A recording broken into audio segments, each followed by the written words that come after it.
সম্প্রতি আমরা আমাদের বাংলাদেশে আয়নাঘরের কথাও শুনেছি। তো আয়নাঘরে যাদেরকে টর্চার করা হয়েছে এরা যুদ্ধবন্দী? এরা তো কারাবন্দী, তাও অন্যায় ভাবে। এনফোর্স ডিসঅ্যাপিয়ারেন্স ছিল, অন্যায় ভাবে তাদেরকে গুম করা হয়েছে। অন্যায় ভাবে বছরের পর বছর যাদেরকে এভাবে কষ্ট দেয়া হয়েছে, ফ্যামিলি থেকে দূরে রাখা হয়েছে, কিয়ামতের দিন তাদেরকে আল্লাহ জালেমের কাতারে দাঁড় করাবে। ইসলাম কারাবন্দীতে দূরের কথা, যুদ্ধবন্দীদের সাথে ভালো আচরণের কথা বলেছে। আল্লাহ বলেন ওয়ায়ুতঈমুনা তুআমা আলা হুব্বিহি মিসকিনাও ওয়া ইয়াতীমান ওয়া আসীরা। বিশ্বাসীরা গরিব দুঃখীদের যেমনি খাবার খাওয়ায়, যুদ্ধবন্দীদেরও খাবার খাওয়ায়, যুদ্ধবন্দীদেরও খাবার খাওয়ায়। এবং বিষ্ণু বলেছেন ইস্তাউসু বিল উসারা খায়রা, যুদ্ধবন্দীদের সাথে তোমরা ভালো আচরণ করো। বদরের যুদ্ধে 70 জন বন্দী হয়ে আসলো। বিষ্ণুনবী 70 জনকে সাহাবাদের মধ্যে ভাগ করে দিলেন, বললেন তোমরা খারাপটা খাবে, বন্দীদেরকে ভালোটা খাওয়াবে। কি নমুনা স্থাপন করেছে ইসলাম। সুমামা ইবনে উসাল রাদিয়াল্লাহু তাআলা আনহু নামে এক যুদ্ধবন্দীর ছোট্ট ঘটনা বলে আমি পয়েন্টটা শেষ করছি। ইয়ামামার বড় লিডার ছিলেন, যুদ্ধবন্দী হয়ে মদিনায় আসলেন। নাম সুমামা ইবনে উসাল। নাম কি? কি নাম? মুখ দিয়ে বেরোতে চায় না। ইন্ডিয়ান নায়ক একটাও বাদ নাই, সব মুখস্থ নায়ক নায়িকা। সুমামা ইবনে উসাল রাদিয়াল্লাহু তাআলা আনহু তখন মুশরিক ছিলেন, বন্দী করে আনা হলো। সুমামা ইবনে উসাল রাদিয়াল্লাহু তাআলা আনহু বন্দী হয়ে আসলেন। খুব চমৎকার ঘটনা, খেয়াল করে শুনুন, আর 2-1 মিনিট আলোচনা শেষ করে দিবে। এদিকে তাকান। সুমামা ইবনে উসালকে যুদ্ধবন্দী হিসেবে আনা হলো। তাকে মসজিদে নববীর পিলারের সাথে রশি দিয়ে বাঁধা হলো। বিষ্ণু বললেন সুমামা, কি অবস্থা তোমার? কি অবস্থা তোমার? কেমন লাগে? তোমার সাথে কেমন আচরণ করা হবে বলো?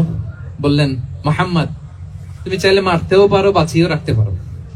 বিষ্ণু বললেন সুমামা, এ দুনিয়াটাই শেষ নয়, আখিরাতে বিশাল এক জগৎ পড়ে আছে। তুমি যদি শাহাদা বাক্য পড়ো আমাদের ভাই হয়ে যাবা, তোমার সেফটি সিকিউরিটির দায়িত্ব আমাদের, আমরা তোমরা সবাই মিলে এক।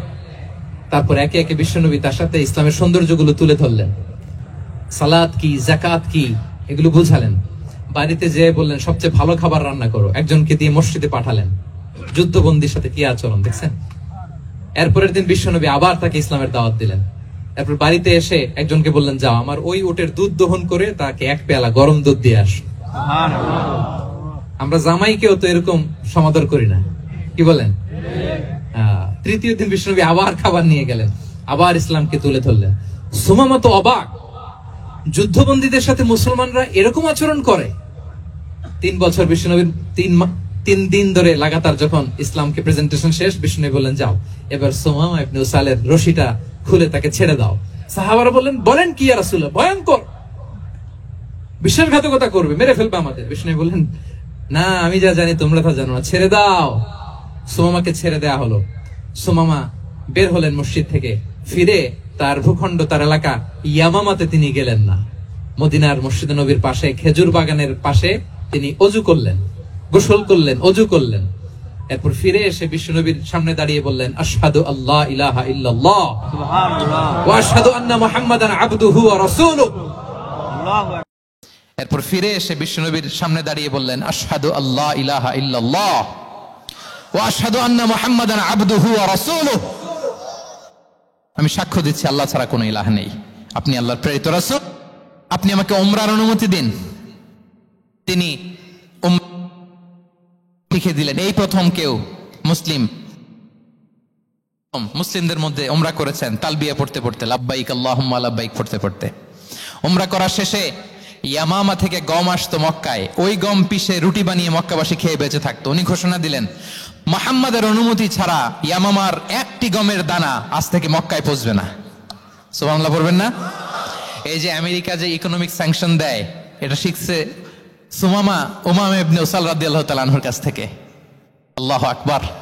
তিনি বললেন একটা গমের দানা পৌঁছবে না মক্কাবাসীতে, ওনারা আর রুটি খেতে পারে না। গমের দাম বেড়ে গেল। বিষ্ণুর কাছে চিঠি লিখে পাঠালেন, হে মুহাম্মদ, তুমি যদি উমামারে না বলো আমরা না খেয়ে মরবো। পরে বিশ্বনবীর হস্তক্ষেপের মধ্য দিয়ে আবার ইয়ামামা থেকে গম আসা শুরু হয়েছে। সুবহানাল্লাহ পড়েন। প্রিয় ভাইয়েরা, তাহলে বন্দীদের সাথে, যুদ্ধবন্দীদের সাথে বিশ্বনবীর আচরণ কেমন ছিল টের পেয়েছেন? অনুধাবন করতে পেরেছেন? তিনি কি আচরণ করতেন দেখেন। বিশ্বনবী আর 2-1 মিনিট মিস করবেন না, এই 2-3 মিনিট এদিক সেদিক তাকাবেন না।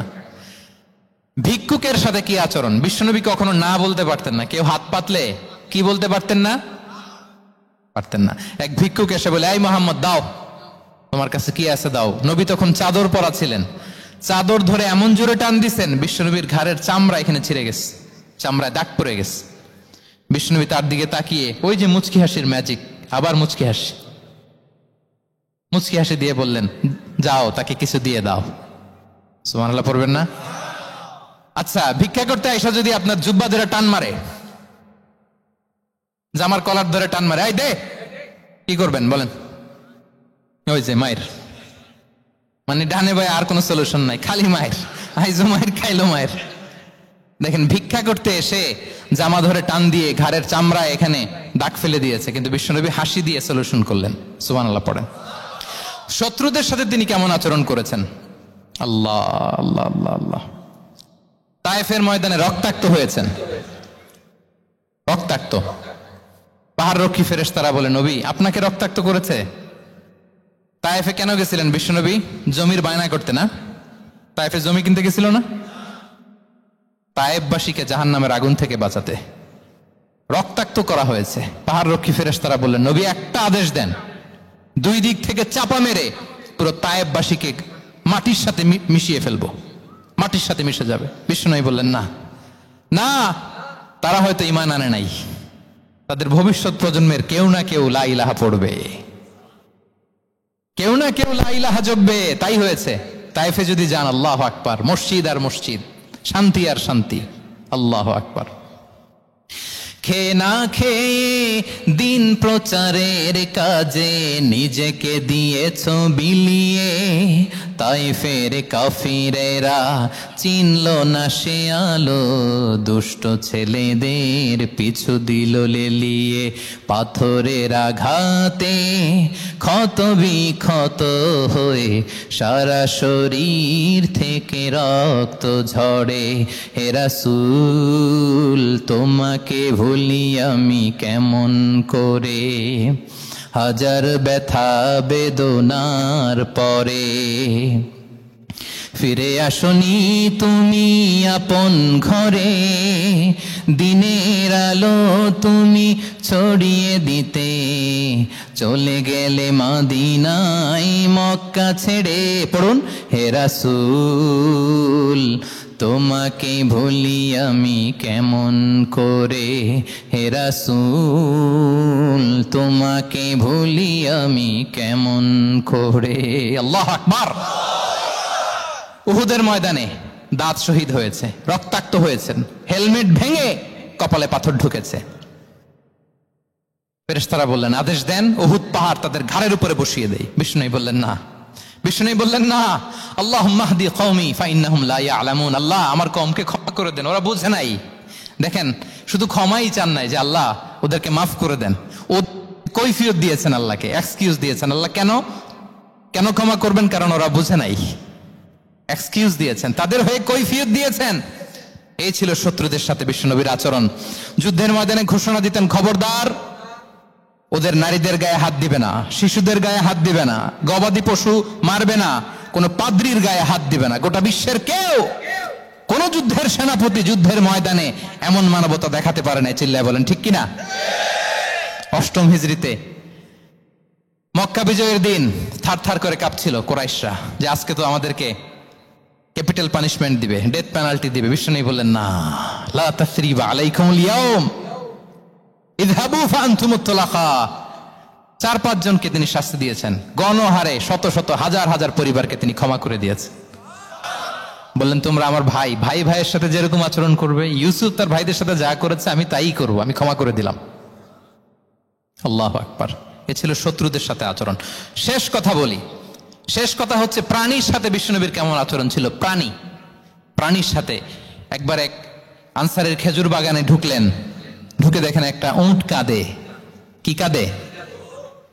কানে কানে এসে বিশ্বনবীকে কি যেন বলে যায়। বিশ্বনবী রেগে বললেন, এই উটের মালিক কে? এক আনসারের সাহাবী বললেন, ইয়া রাসূলুল্লাহ আমি। বিশ্বনবী বললেন, তোমার কি ভয় হয় না আল্লাহর? কলিজার মধ্যে আল্লাহর ভয় নাই? আল্লাহ তাআলা দয়া করে ওটের মালিক তোমাকে বানিয়েছে, ওট কানে কানে এসে আমাকে বলেছে তুমি তাকে কয়দিন ধরে খাবার দাও নাই, আর তাকে দিয়ে কাজ করিয়েছে অনবরত, খবরদার কিয়ামতের দিন আল্লাহ তাআলা জালিমের কাতারে তোমাকে দাঁড় করাবে। প্রাণীর জন্য বিষ্ণু ইসলাম কত দয়াদ্র ছিলেন। জবাই করার সময় বিষ্ণু বলতেন ইহসানের সাথে জবাই করো, ছুরি ধারালো করে রাখো। কোরবানির সময় আমরা প্রাণীটাকে কি করি, আদর করি না মেরে ফেলি? বলেন তো, জবাই করা মানে কি? মেরে ফেলতেছি। বিষ্ণু বলেন ইদা কতালতুম ফাহসিনুল কিতলা, মারবা ঠিক আছে কিন্তু মন মতো না, ইহসানের সাথে কতল করো। ওয়ালিয়ুহিদ্দা আহাদুকুম শাফরাতাহু ওয়ালিয়ারিহ যাবিহাতাহু, ছুরিটাকে ধার করে রাখো যাতে করে খুব সহজে তার রুহটা বের হয়ে যায়। সুবহানাল্লাহ। দেখেন আমরা নিজেদের সাথে একটু মিলাই। বাংলাদেশে দেখেন তো, কুকুর একটা দেখলে আমরা কি করি? হ্যাঁ, হয় লাথি নয় একটা ঢিল। বিড়াল দেখলে কি করি? হয় দাবরানি দেই নয় দৌড়ানি দেই। এরকম আছে না নাই?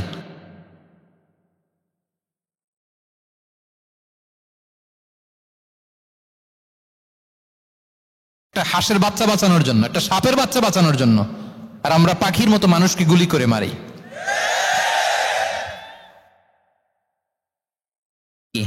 পাখির মতো নির্বিচারে। প্রিয় ভাইরা, বিষ্ণু ইসলাম প্রাণীর প্রতি আমাদেরকে দয়াদ্র হতে বলেছেন। ওভারঅল ধারণা আপনারা পেয়েছেন প্রিয় ভাইরা?